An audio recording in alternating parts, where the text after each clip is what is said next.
علیکم ورحمۃ اللہ وبرکاتہ۔ امید کرتا ہوں کہ آپ سب خیریت سے ہوں گے اور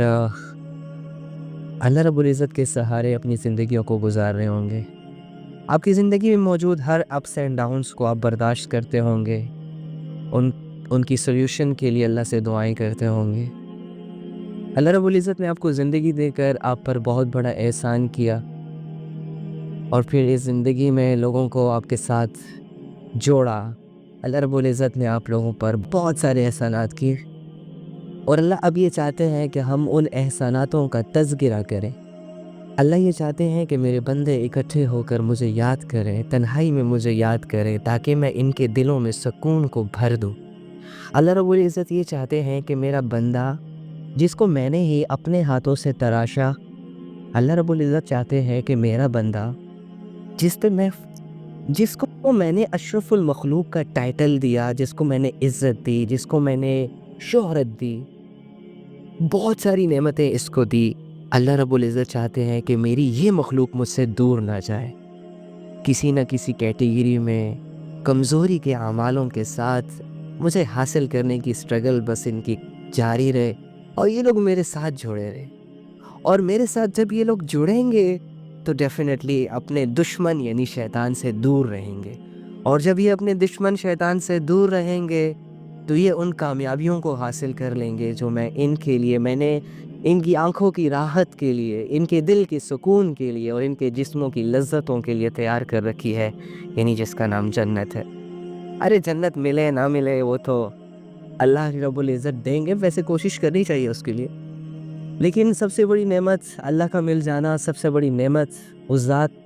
سے ہم کلام ہو جانا، سب سے بڑی نعمت اس ذات کا پتہ چل جانا کہ جس نے ہمیں پیدا کیا، جو ہماری آنکھوں سے ظاہری طور پر اوجھل ہے، جسے ہم سن نہیں پا رہے، جسے ہم مل نہیں پا رہے۔ ایک لمحہ ہماری زندگیوں میں انشاءاللہ ایسا آئے گا کہ جس دن ہم اپنے رب کے سامنے ہوں گے، ہمارا رب ہمیں اپنی آواز میں قرآن سنا رہا ہوگا، اور ہمارا رب ہم سے پوچھے گا کیف حالک یا عبدی، کیا حال ہے تم لوگوں کا ہے میرے بندو، اور ہم اپنے اللہ سے کہیں گے الحمدللہ، اللہ تمام تعریفیں تیرے لیے۔ تو خیر، السلام علیکم ورحمۃ اللہ وبرکاتہ۔ بات کا آغاز کرتے ہیں، آپ لوگوں کے وقت کو ضائع نہیں کریں گے، انشاءاللہ قیمتی بنائیں گے۔ آپ کا یہ وقت میرے پاس آپ کی امانت ہے، اور میں انشاءاللہ کوشش پوری کروں گا کہ اس وقت میں آپ لوگوں کے ساتھ ایک ایسی بات کروں جو انشاءاللہ آپ کو فائدہ دے۔ سب کے سب 70 مرتبہ استغفار پڑھ لیں، سب کے سب استغفار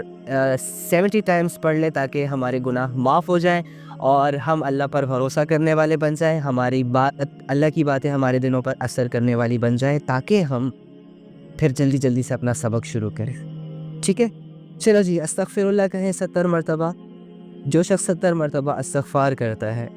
دن میں یا صبح یا شام کسی بھی وقت فری ہو کر 70 ٹائم صرف یہ کہتا ہے کہ استغفر اللہ، تو اللہ رب العزت اس دن کے 700 گناہوں کو معاف کر دیتے ہیں۔ ہم نے تو آج 700 گناہ نہیں کیے نا،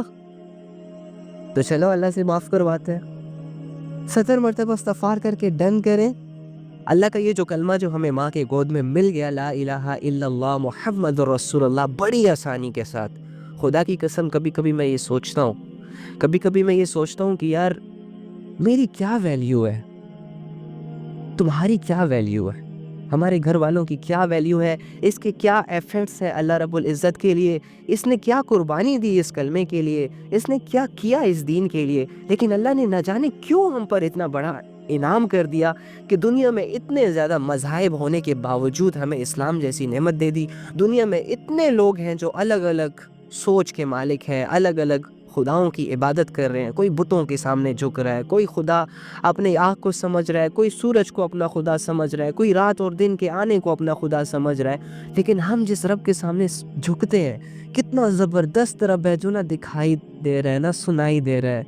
لیکن کیا فرماتا ہے، وَهُوَ مَعَكُمْ أَيْنَمَا كُنْتُمْ وَاللَّهُ بِمَا تَعْمَلُونَ بَصِيرٌ، کہ میرے بندے تو جہاں کہیں بھی ہوتا ہے نا، تو جہاں کہیں بھی ہوتا ہے میں تمہارے ساتھ ہوتا ہوں۔ واللہ بما تعملون بصیر، اور میرے بندے تو جو کچھ بھی کر رہا ہوتا ہے میں اس کو دیکھ رہا ہوتا ہوں۔ خدا کی قسم، اگر یہ آیت صرف میرے دل میں، اگر اس آیت کا یقین میرے دل میں بیٹھ جائے میں دنیا کی